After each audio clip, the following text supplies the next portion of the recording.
Hi, my name is Muse, and I am back with another super duper basic instructional video on mesh heads in Second Life. So as last time, we um we will be using the Catwa mesh head, but a lot of these concepts will be applicable to many heads in general.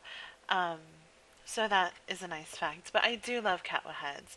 So we ended the last session by applying our first skin to our mesh head to make us look like a beautiful muse, right? But instead, but I do really want to instill in you um, just how much a skin can affect the way your head looks. So obviously it's going to change the tone of the skin and some of the coloration, but it can really change everything about the head almost just by the way it's drawn on. You can see that with these beautiful skinnery skins, you can change the ethnicity just by changing the coloring and also by changing the way things are drawn. And I think this becomes sort of more apparent when comparing skins of the same or similar skin tones. So if we put back on the pink fuel skin, I then want to show you right up next to this Atelier Pepe skin how differently they can look. So I'll apply this and you can see just it's very different. The cheekbones are so much more prominent. And this is based just on the shading of the skin. And you can think it makes perfect sense, really. When you apply makeup in real life, you often do contouring and change the way your face appears to people simply by changing the way you put on the makeup. And that's essentially what skin creators are doing when they create skins, is creating contouring through shading. And making the face look completely different with that. And that's a lovely thing.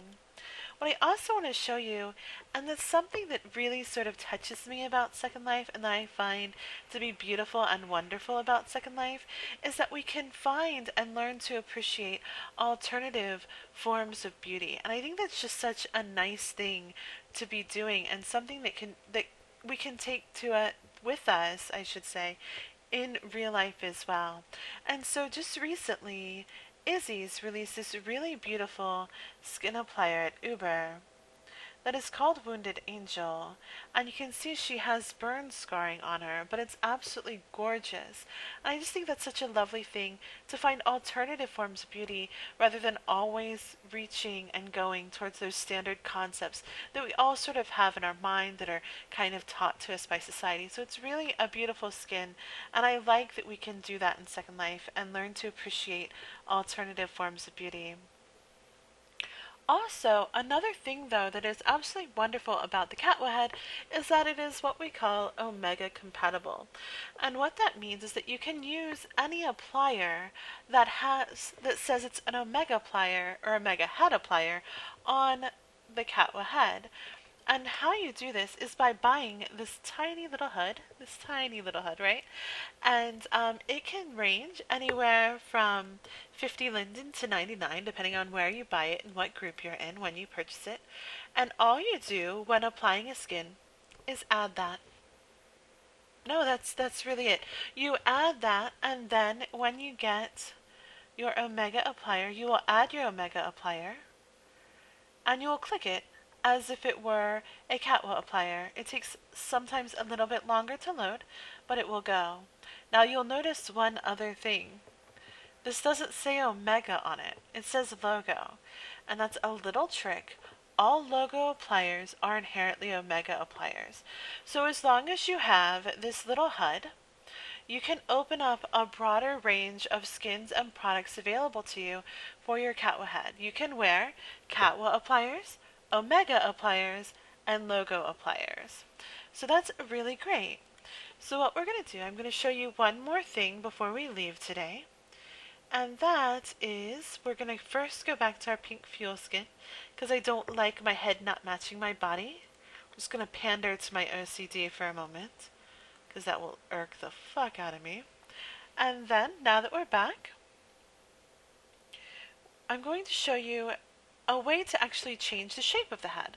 So up to this point, we've discussed how to make your head appear as if it were a different shape through shading and contouring through skins. But we can actually change the shape of our head. We can do that currently with 3 sliders, at least on this head. So most heads at this time can only be affected by 3 sliders in your edit appearance mode when you edit your shape. Now, asterisk, asterisk, some of this is changing right now, so we might get to that at another time at a later date in the blog post, something where all the other links and information that you want are found. But at this time, this head, only 3 sliders will affect it. And so what you'll do is if you are in Firestorm, you will just click on yourself, right click on yourself, go to appearance and choose edit shape. Otherwise, if you're in the official viewer or another third-party viewer, you would just want to go to your edit shape mode, however you normally would change your regular SL shape. So there are 3 sliders that will affect how your head appears. One of them is head size. Oh my god, it's gigantic. I look like a bobblehead. Isn't that fun? And also you can make it a lot smaller so you look like, I don't know, Beetlejuice at the end of the movie. Um, and now obviously you probably don't want to use either one of these extremes. We'll undo it. But it is nice to be able to change that slightly depending upon the size of your body. Because obviously we're in Second Life. One of the beautiful things about it is that we can have different bodies and different body shapes and choose different conceptions of beauty that we specifically choose. And so you can change your head to fit that standard that you have. Also, another thing that you can change is head stretch. Now what this does is actually either makes your head longer or rounder. Now, I think cat was actually begins somewhere in the middle. So it's something like this. Now keep in mind, you will need to edit your eyes back into place if you change your shape. Should really be no big deal. Otherwise, I think cat was begins somewhere like this. I think it's a little long for my preferences, a lot of their Catwa heads, so I tend to move that slider all the way down to make it rounder. I don't know, to me it's cuter, maybe because it's like a fluffy kitten or a teddy bear or something. But I don't know why I think rounder is cuter, but that is sort of the strange concept stuck in my brain. So I go for the rounder. Now I do make a lot of fantasy avatars, so if I'm doing maybe a villain or somebody that I perceive her personality is maybe a little bit more austere, maybe she's a little bit tougher, I might make her face longer and also maybe have a more prominent cheekbone, something like that. Following specific stereotypes of how we conceive of people. And based upon very superficial traits, right? And then you can scroll down, and one more thing will affect it is head length. And this actually affects how prominent your profile is. So you can see if you move it, it goes in and out, squishes down. So this is good specifically to make how prominent your profile appears. You obviously don't want it to squishy squish. Having it out is nice. You'll also notice that it affects the way the hair fits it. So you might want to adjust that slider sometimes just to make sure that your hair fits it a little bit better. Also, if you like to take photos sometimes, it can be nice to have a more prominent profile if you're taking a profile shot to make it a little bit more defined. So that is it for today. Those are the 2 methods which we can do to really affect the way our head looks. Next video we will be going over this very large, very button-filled, very intimidating Catwa main head, which isn't nearly as scary as it looks. So I hope to see you then.